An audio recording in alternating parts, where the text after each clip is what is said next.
Ladies and gentlemen, we present The Navy Lark by Lawrie Wyman, starring Leslie Phillips, Stephen Murray, and Jon Pertwee.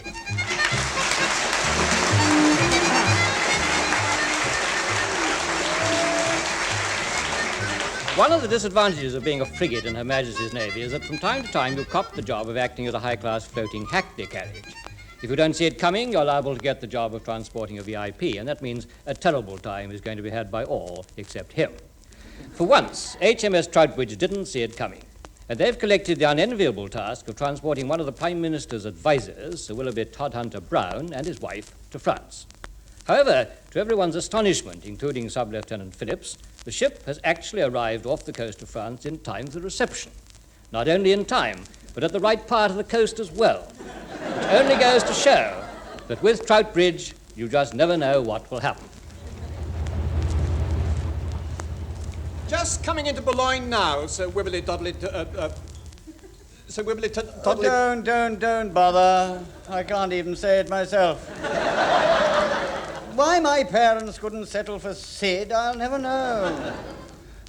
You're quite sure this is Boulogne, are you? Oh, absolutely, sir. Forgive my asking. But my wife and I have travelled with you before, and I don't really want to make my speech to the wrong people in the wrong country again. I presume you'll be making your speech in French today, sir? Oh, yeah. Well, you've got another presume coming. The English language has been in existence for hundreds and hundreds and hundreds of years, so the French have had plenty of time to learn it. Yes, well, of course, we all had to learn English, so there's no reason why they shouldn't, is there? Quite. Approaching the harbour entrance now, sir. Now, good show, Chief. should we be dressed overall, sir? You are, aren't you? Trousers, jacket, flat hat, collar and tie all look perfectly presentable to me. No, I meant dressing the ship, actually, Sir Willoughby. Whatever are you talking about, sir? We'd never get a suit to fit it. Tell him, Chief, tell him. Flags, Mr. Phillips, sir. Flags! Bags of gay bunting in assorted sizes and colours. Oh, with my luck, by some fluke, the flags would probably make a signal in French, which was utterly filthy. What exactly is your mission over here, sir? Ah, well, I'm here as the Prime Minister's personal assistant and private advisor. Or as it's known in government circles, I'm Poom Papa. What? Poom Papa. Poom, Prime Minister. Papa, personal assistant and private advisor. Oh, I see, yes, hence the expression pum-pa-pa, stuffy. Chief. Your jump-pa-pa. Pertwee, I shan't warn you again. I beg your pardon, sir. And we're almost through the harbour entrance now, Mr. Phillips, sir. What? Yes, well, I did say almost, sir. Left hand. Left hand, sir? Right hand. Right hand, sir. Lummy. What a lot of ships. And all foreign, too. They're French, actually. They live here. How clever of them. Tanker on the port bow, sir. Now, where? There, sir. Oh, pardonnez-me, pourquoi didn't-vous look where je was going?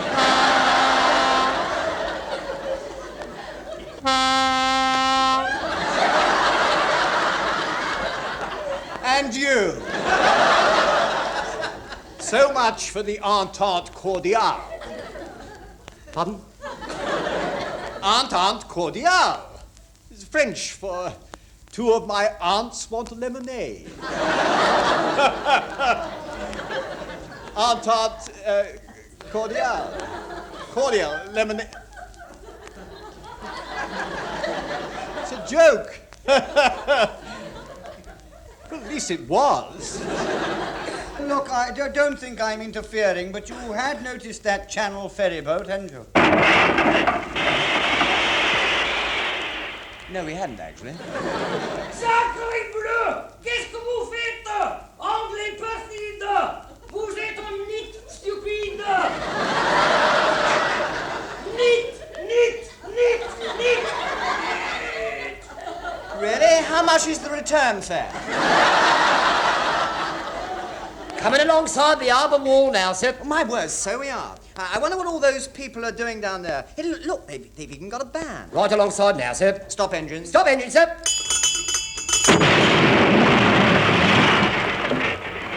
Just the tiniest bit too late, actually. Never mind, I got us there. Well, there's no need to make it sound as if you did us a favour. Oh, here you are, Willie. I've been looking everywhere for you. What's been going on? There have been lots and lots of bumps and crashes. It was terribly disturbing. And the last one was so big I'd have spilt my drink if I hadn't had the foresight to knock it back a moment before. Congratulations. Well, how did you get on, Commander Bell? Oh, disastrously, of course. Slopped the lot all down me, well, you can see for yourself, can't you? My word, what a mess. I must pong like a brewery if anyone happened to, I do pong like a brewery, don't I?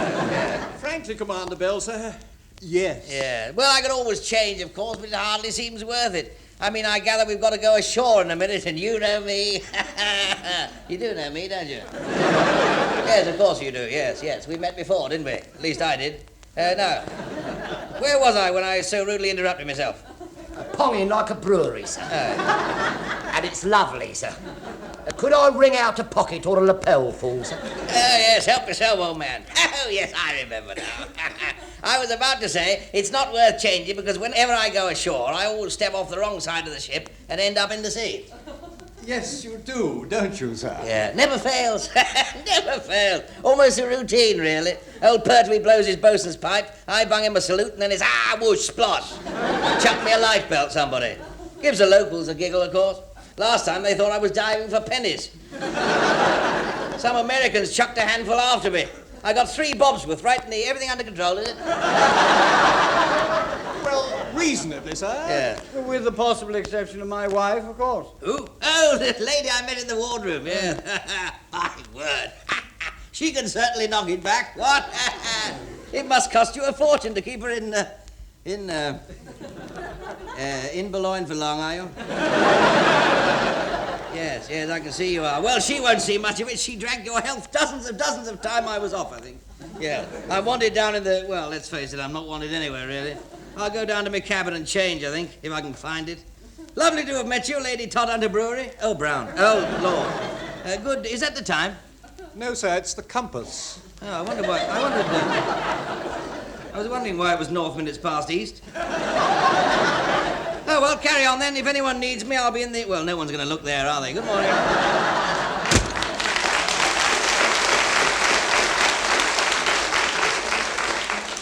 Excuse me, sir, I don't want to bother anyone, but I think the natives are getting restless, sir. Oh, so they are, yes. Come along, Amelia. It's time we went ashore and I made my speech to the mayor. Very well, Willie, but somebody will have to give me a hand on the spiral staircase. What? The spiral staircase onto the shore.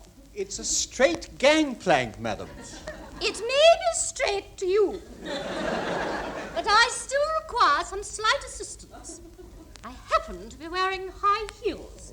Oh, quite. Mr. Phillips, lead the way.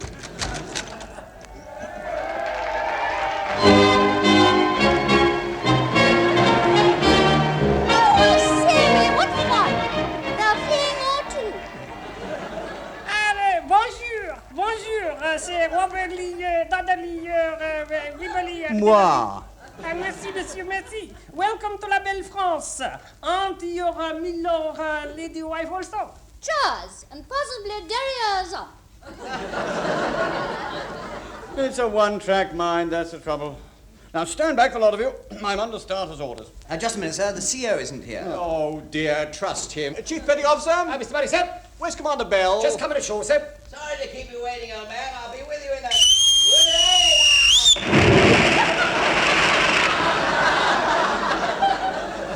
Man overboard! As usual. Oh, not again. And he'd only just changed, too. Shall I chuck you a life belt, sir? No, don't bother. Carry on without me. I'll just tread water and listen from here. Your lordships, fellow anglers, members of the Train Spotters Guild, it was with some surprise that I found myself. Wait a minute, no, that's not right. I ploughed my way through this muck yesterday. This is the foreign lot, isn't it? You're supposed to be addressing the French mayor, actually, sir. Oh, am I? Really? Well, which one is she?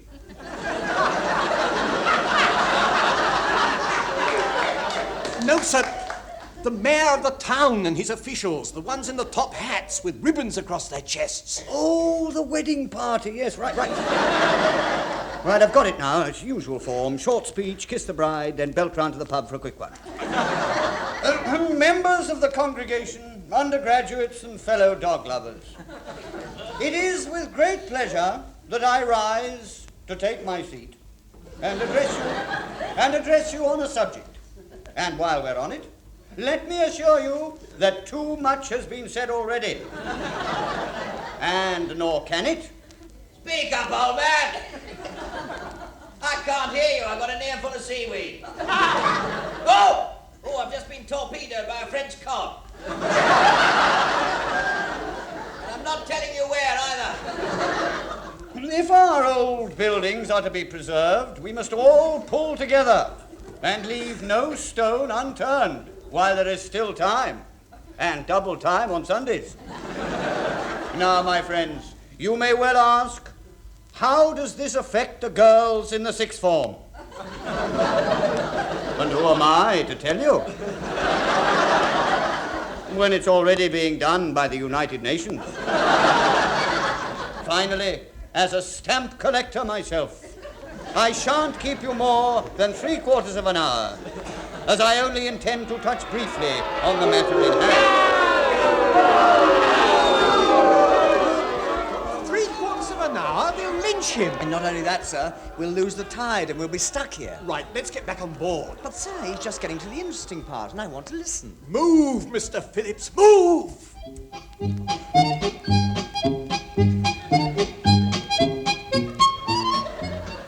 I'm sure we all hope will enjoy a happy retirement with his magnificent gold wife that you have donated. And that goes for his watch as well. Look, Commander Bell's compliments, Mr. Murray, and would you carry on, sir? And also, would you try to keep the starboard side towards the sun? Because he's got his uniform hanging out of his cabin porthole to dry, sir. Well, we do our best, otherwise he'd have to put his old and mild set on again.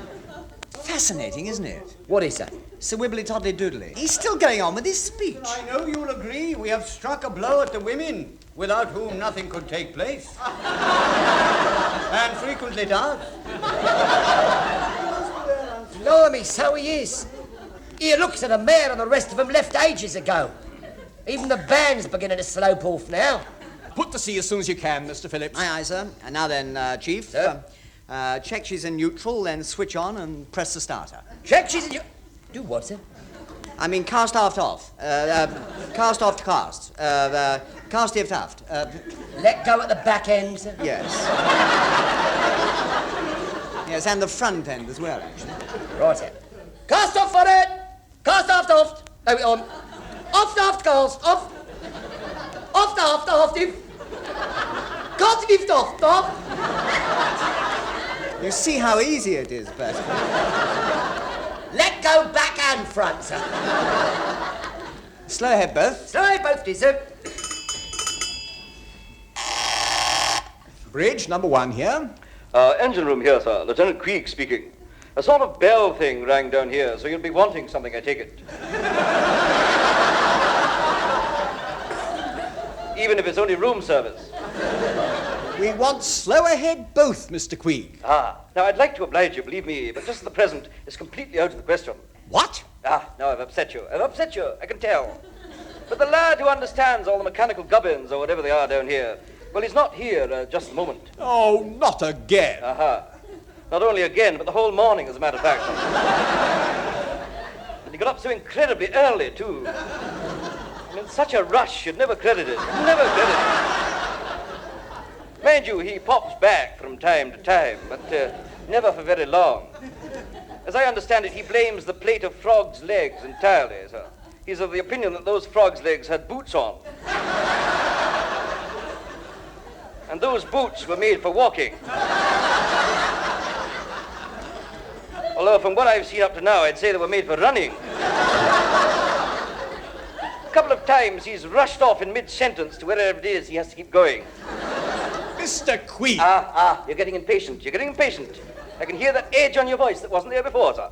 The fact is that on one of the rare occasions that the lad was able to pop back long enough to complete a sentence, he did mention to me that we do have a bit of a problem.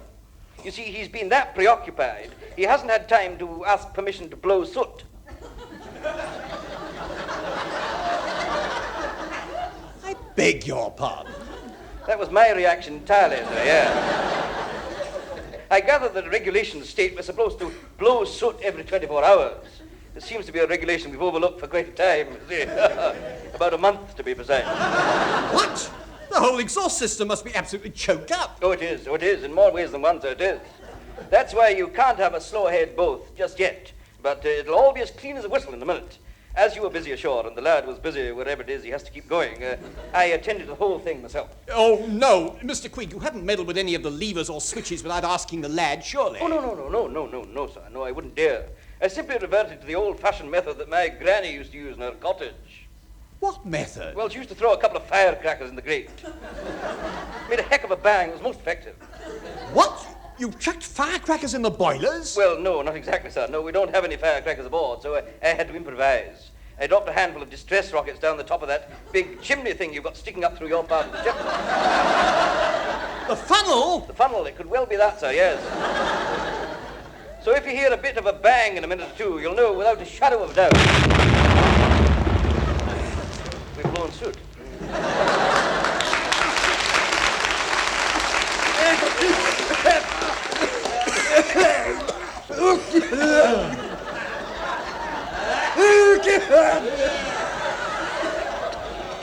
Blimey, blown soot. He's not kidding. Oh, strike a light. Here, where did everybody go? Here, somebody speak to Pertwee. Here, it's an eclipse. Lummit, there's a thick black cloud of oh nasty covering the whole of Boulogne. Hey, look, they're putting all the street lights on. Offhand, I say Lieutenant Queeg's granny owes Boulogne and us a bit of an apology. Sir Willoughby old Johnston-Brown is beating the hasty and coming back aboard now, sir. I reckon that thanks to Mr. Queeg, the pum-papa is right in the papa. Aren't we all? Full ahead both for Portsmouth, Mr. Phillips. Full ahead both.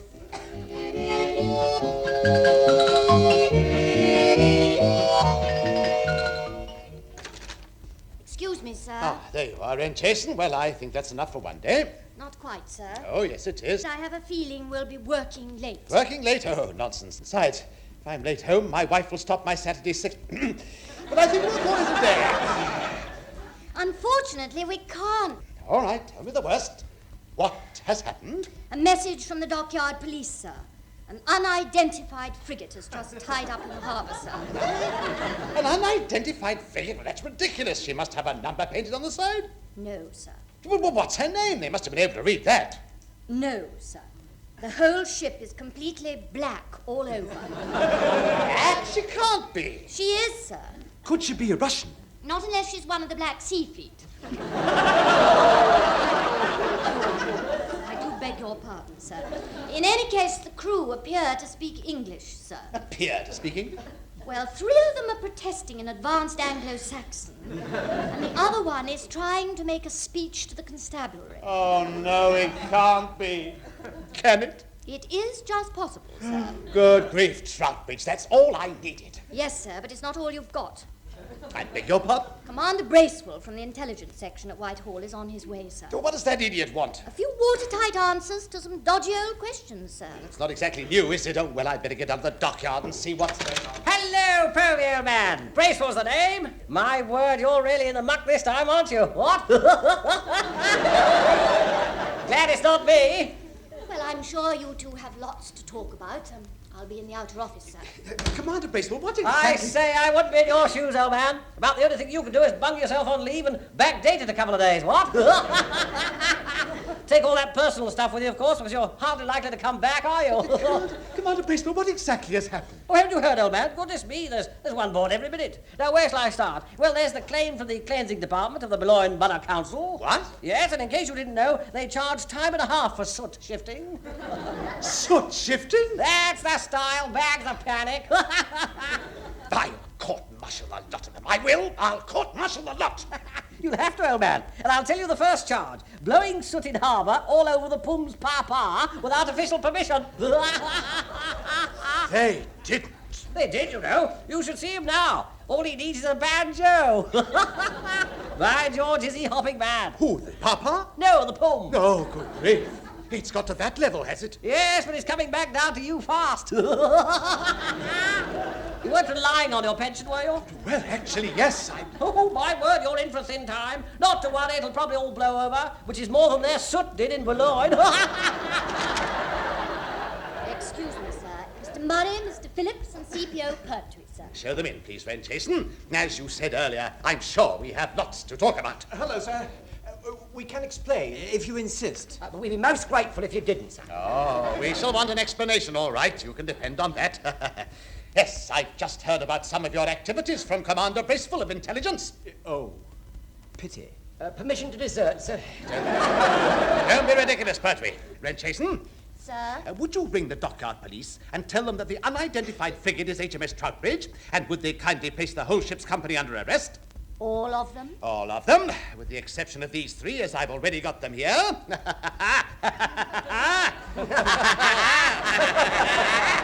and when you've done that, you'd better sharpen up at least 15 pencils, as I want to dictate the charges. As I see it, there are at least 23. 23? Oh, isn't that odd? I made it 24. Each, Mr. Phillips, each. Hello, Captain Povey's office? I beg your pardon? Would you hold on, sir? I'll try and connect you. Yeah, who is it? It's somebody from number 10 Downing Street, sir. They want to speak to the sailor chappie in charge of the Pum Papa's day trip to Boulogne. Number 10? It's not him, is it? Hello, Captain Povey here. Hello. 10 Downing Street here. Pum's office, Dorp speaking. Oh, yes. What can I do for you, Mr. Dobbs? No, you've got it all wrong, little boy. Aubrey Kettlewell is the name, but I am the Dorps to the Pum. You're what? I am the Prime Minister's Deputy Assistant Under Private Secretary. Good grief, how far away from the top can you be? Now, look here, we're all in a bit of a tiz up here. You see, it's about this chap, the wibbly-wobbly. You mean the Pum's papa? Yes, that's the chappie. Well, apparently, our lot told your lot to send him off to France, but it seems he shouldn't have gone. They say it's all a matter of policy. You mean the policy's changed? No, they finally got one. Yeah, well, that's something, I suppose, yes.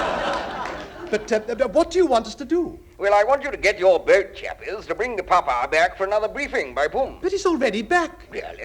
That was quick work. I've only just asked you, haven't I? No wonder they call you the senior service. Here, I'll send a car to pick up papa and take him to Pum. But he's all covered in soot. Nothing to what he would have been covered in if he'd gone on with the mission, no more. Well, that's our problem solved. I can knock off now. Here, we've just had a buzz through. Bags of congratas all round from the Pum, especially to the boat concerned in bringing the papa back. Pum would have spoken to himself, but he's having a high-level conference with the Lou. I beg your pardon? The leader of the opposition.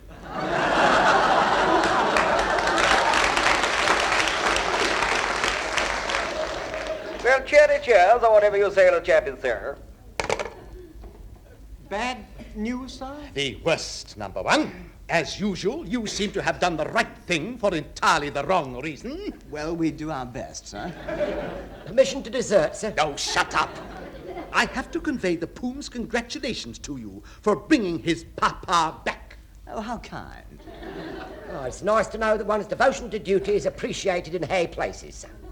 Application for compassionate leave, sir. Never miss a chance, do you? Not willingly, sir, no. Well, you can forget all about that. I've still got to decide how to account for the bills that are going to come whizzing across the channel for cleaning up Boulogne from your soot, and the damage done to sundry shipping in the harbour. Well, it was entirely their fault. Just send the bills to the Pum and ask his dorps to kapoots them as soon as possible. Kapoots them? Yes, sir. Kapoots. GPOOTS. Get Pertwee out of the soot. I mean, Pum can hardly refuse. After all, we brought him back a stick of rock with Boulogne let it all through, didn't we? And so permission to allez-vous on, sir. Because I've got an arm I want to allez-vous to.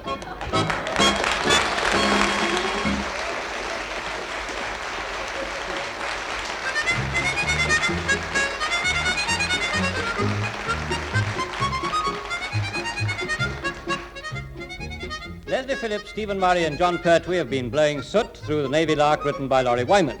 Leslie Phillips was a sub-lieutenant, Stephen Murray, the number 1, Jon Pertwee was the chief petty officer, Captain Povey was played by Richard Caldicot, Lady Todhunter-Brown was Heather Chasen, Sir Willoughby Todhunter-Brown was Tenniel Evans, Commander Bracewell was Michael Bates, and Lieutenant Queeg was played by Ronnie. The show was produced by Alastair Scott Johnston.